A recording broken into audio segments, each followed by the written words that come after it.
लोग ऐसा तर्क देते हैं कि अंग्रेजी अंतर्राष्ट्रीय भाषा है। बिल्कुल नहीं। दुनिया में 200 देश है, मात्र 14 देशों में अंग्रेजी चलती है, बाकी कहीं अंग्रेजी नहीं। और वो 14 देश वो है जो अंग्रेजों के गुलाम थे। ऑस्ट्रेलिया, न्यूजीलैंड, कनाडा, अमेरिका, फिर ब्रिटेन, फिर स्कॉटलैंड, फिर आयरलैंड, फिर भारत, फिर पाकिस्तान, फिर बांग्लादेश। इन्हीं देशों में अंग्रेजी है क्योंकि ये गुलाम थे अंग्रेजों के, बाकी कहीं नहीं है। फ्रांस में फ्रेंच है, जर्मनी में जर्मन है, रूस में रशियन है, जापान में जापानीज है, चीन में चाइनीज है, डेनमार्क में डेनिश है, नीदरलैंड में डच है। सब देशों की अपनी भाषाएं। कोई देश अंग्रेजी में काम नहीं करता, बात भी नहीं करता। और इन सब देशों के लोगों से जब मैं बात करता हूं, कहता हूं तुम अंग्रेजी क्यों नहीं सीखते? उन्होंने कहा क्यों सीखना, मूर्खों की भाषा है। और अंग्रेजी की मूर्खाई हमें समझ में आती है, फिर भी हम उसको चिपक के पकड़ के रखे हो। दुनिया में किसी भी भाषा में इतनी मूर्खता नहीं है जितनी अंग्रेजी में। PUT put, BUT boot, BUT but, PUT पट, सीयूटी कट है, बीयूटी बट है, तो पीयूटी पट होना चाहिए कि नहीं? और अगर पीयूटी पुट है तो बीयूटी बुट, सीयूटी कुट होना चाहिए। कुछ और छोर ही नहीं है, इतनी मूर्खता की भाषा। अंग्रेजी की मूर्खाई क्या है? एक जगह CH होता है का, और एक जगह CH होता है चा।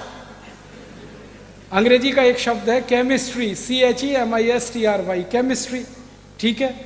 तो चोपड़ा, CHOPARA, चोपड़ा, तो यहां कोपड़ा होना चाहिए।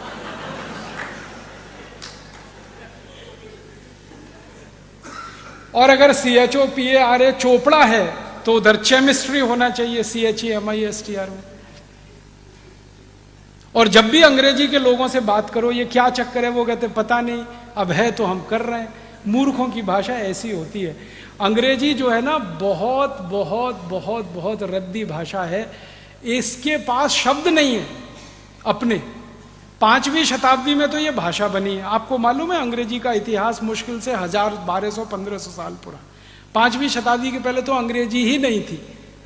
पूरे इंग्लैंड और स्कॉटलैंड और उसमें लैटिन चलती थी। अंग्रेजी उसमें से उधार लेके कुछ शब्दों से शुरू हुई। फ्रेंच से उधार लिया, जर्मन से लिया, लैटिन से लिया, इससे लिया, कुछ हिंदी से लिया, खिचड़ी बना दिया उन्होंने। शब्द नहीं है उनके पास। इतनी गरीब भाषा है ये, जो दुनिया में कहीं नहीं है। इनके पास ले दे के एक ही शब्द है, अंकल।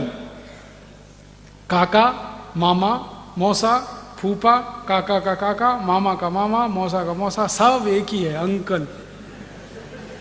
शब्द ही नहीं है। और ले दे के एक शब्द है आंटी। काकी भी है, मामी भी है, मौसी भी है, सब आंटी। ये भारत में तो नहीं होता। हमारे यहां तो जितने भी रिश्ते हैं, हर एक के लिए अलग शब्द है। इनके पास शब्द ही नहीं। और ऐसी मूर्खता के शब्द हैं, समझ में नहीं आते। फादर इन लॉ, कौन सा?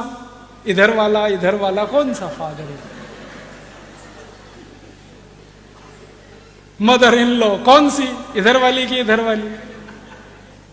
मूर्खताओं की भाषा। अच्छा, मैं अगर आपसे हिंदी में या मराठी में ये कहूं कि ये व्यक्ति किसी व्यक्ति का साला है, ठीक है? आप 1 मिनट में पता लगा लेंगे साला है या माने उसकी बहन का भाई है, ठीक है? अगर मैं कहूं कि ये उसका जीजा है, इमीडिएट में पता लगा लेंगे। अंग्रेजी में साला और जीजा दोनों के लिए एक ही शब्द है, ब्रदर इन लॉ। अब पता ही नहीं है कि वो साला है कि जीजा है मूर्खों की भाषा की नहीं? अब ये मूर्खों की भाषा में हम फंसे हुए हैं और अपने को बहुत स्मार्ट समझते हैं। और ये मूर्खता पता है कहां तक जाती है? हम हिंदुस्तानी लोग अंग्रेजी के चक्कर में फंस के हमारा कचरा हो गया। ना हम अंग्रेज हो पाए, ना भारतीय रह पाए। आधे अंग्रेज आधे भारतीय। वो कैसे है? किसी के घर में जाओ तो पिताजी का नाम रामदयाल, माताजी का नाम गायत्री देवी, बेटे का नाम टिंकू।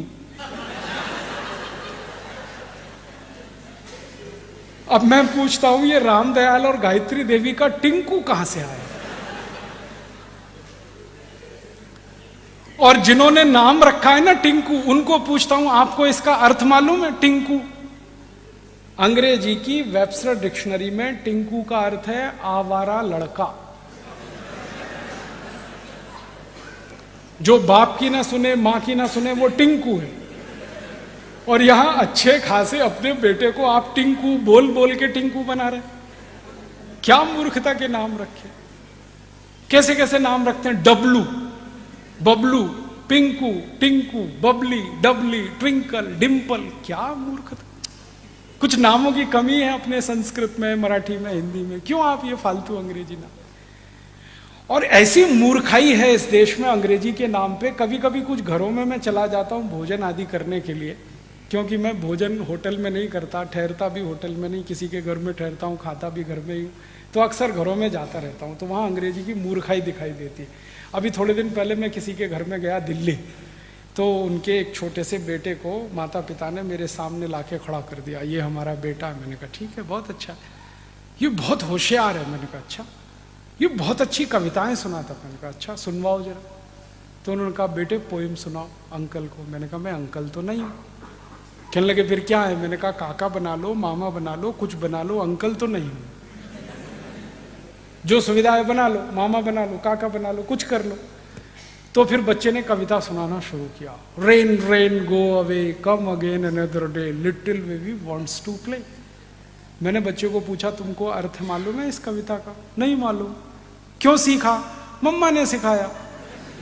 मम्मा को पूछा आपको अर्थ मालूम है? नहीं मालूम। क्यों सिखाया? उसकी टीचर ने सिखाया।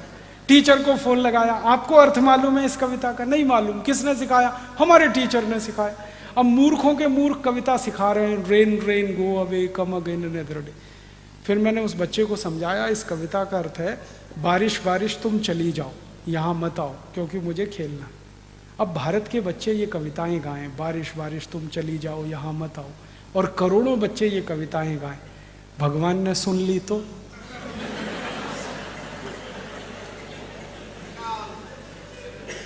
भगवान ने अगर कविता सुन ली तो बारिश को वापस बुला लेगा, यहां बारिश होगी नहीं। और 60% खेती बारिश पर इस देश में जिंदा रहती है। वहां अगर बारिश नहीं होगी, आप भूखे मरेंगे, मैं भूखा मरूंगा, शेतकरी भूखा मरेगा, तो भारत में इस कविता की गरज क्या, जरूरत क्या? ऐसे मूर्ख लोग अंग्रेजी में कविता सिखाते। फिर उसकी आई ने, बच्चे की आई ने कहा फिर कौन सी कविता सिखाऊं? तो मैंने कहा कविता सिखाओ, ये रे पाऊसा तुला दे तो पैसा, पैसा झाला तोटा पाऊस आला मोठ। ये कविता सिखाओ, क्योंकि ये कविता भारत की आत्मा है।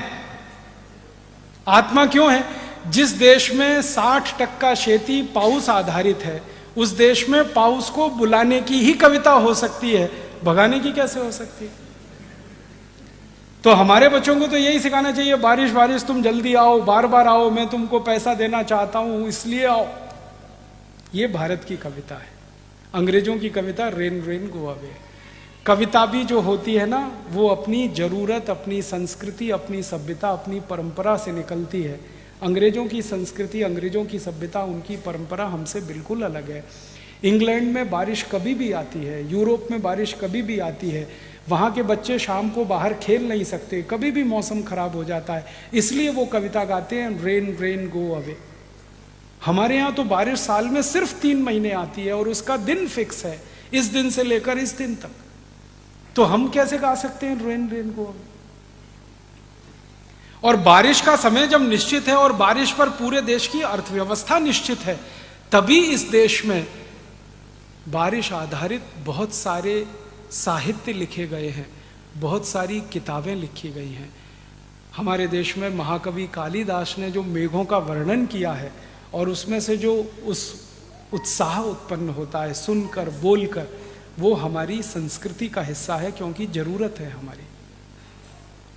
महाकवि कालिदास इंग्लैंड में नहीं हो सकते, जो मेघों का इतना सुंदर वर्णन कर सकते हैं, वो जरूरत है हमारी।